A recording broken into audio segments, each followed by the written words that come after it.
This is Psalm 82 and 5. They know not, neither will they understand. They walk on in darkness. All the foundations of the earth are out of course. I want to give all glory, honor, and praises to Yahweh, Bahashem, Yahweh Shai. Double honors to the apostle elders of Great Millstone who rule well. And salutations to all you brothers out there pushing this word in love, truth, sincerity, and humility. Once again, it's the brother Shot there from the Chicago camp coming back to you with what I hope is another quick and edifying sit down.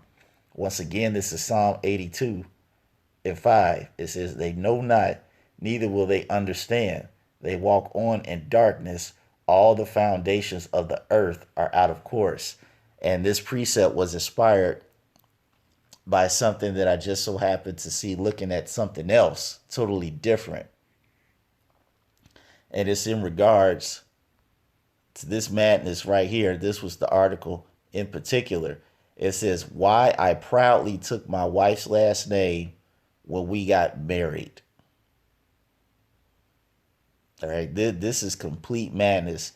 And I had a chance to read some of the article, and his whole reason for taking his wife's last name was, he explains that there was an incident that happened to her father when he was younger where he could have died.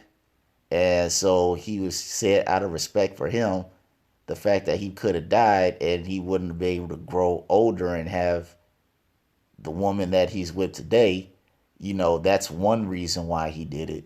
Two, her father, their family, they have money. I believe their last name is Wellington. He said their family has a lot of money and they already have a legacy in the process of being established. And three, vanity purposes. But nonetheless, this is complete madness. All right. It is the father that establishes the legacy, not the woman. All right. You don't need a woman's last name to be able to establish a legacy with the woman that you love or care about or you're married to. All right. What you want to do, your actions and how you live your life will establish the legacy. All right. Not taking on a woman's last name. That's completely backwards. All right. The woman's supposed to take on your name, not vice versa. And the scripture says that. Let's get that in Numbers 1 and 18. And it says, and they assembled all the congregation together on the first day of the second month, and they declared their pedigrees after their families by the house of their fathers, according to the number of the names from 20 years old and upward by their poll. All right, so the name, the legacy, everything is established through the father. All right. We don't even have to go back into the ancient world for examples like this. All you have to do is go back to I say maybe the 40s to maybe the 60s. Okay, when a woman got married to a man, whatever that man's last name was, that's how she was commonly referred to in the public setting. All right. If his last name was Jacobson, that would be Mrs. Jacobson. Like, well, who's that? Oh, well, that's Mrs. Robinson, or that's Mrs. McCullough, and so on and so forth. All right, that's how she was referred to.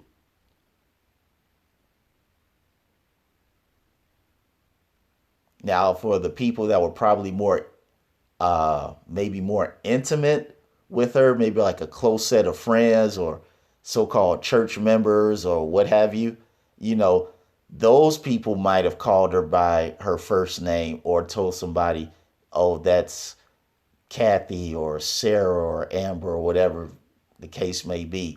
But as a whole, women in those days were referred to as Mrs. and the last name of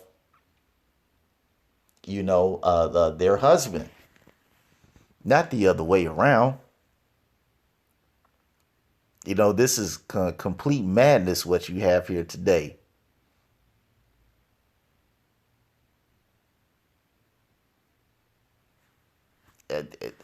This whole woman worshiping thing has just completely gotten out of hand, because that's the whole reason why men are doing this stuff, is because the woman is being pushed forth. All the anything feminine, anything that deals with a woman is being pushed to the forefront, and the man is being pushed to the back burner. When the scripture clearly tells you that the man is supposed to be in the forefront and the woman is supposed to follow. All right. You know what? Let me get that. That's in Corinthians too. And I'll probably end it on that.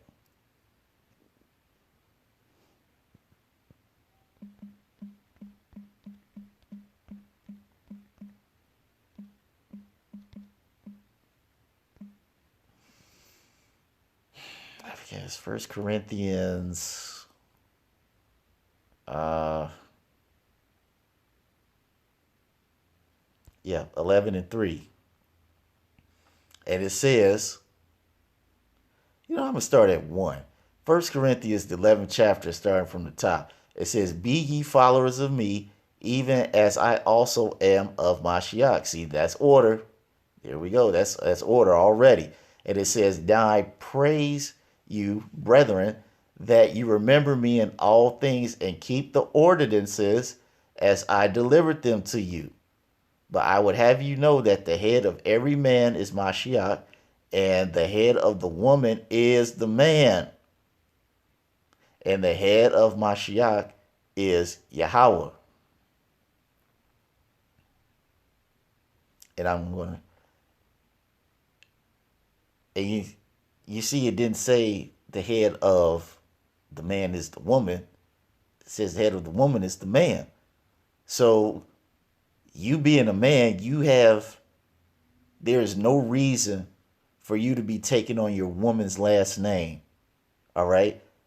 That's all part of this agenda to make things feminine and emasculate men. All right? That's that's horrible, man. That's a simp move. But nonetheless,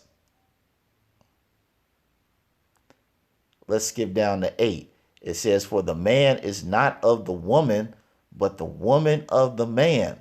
Neither was the man created for the woman, but the woman for the man."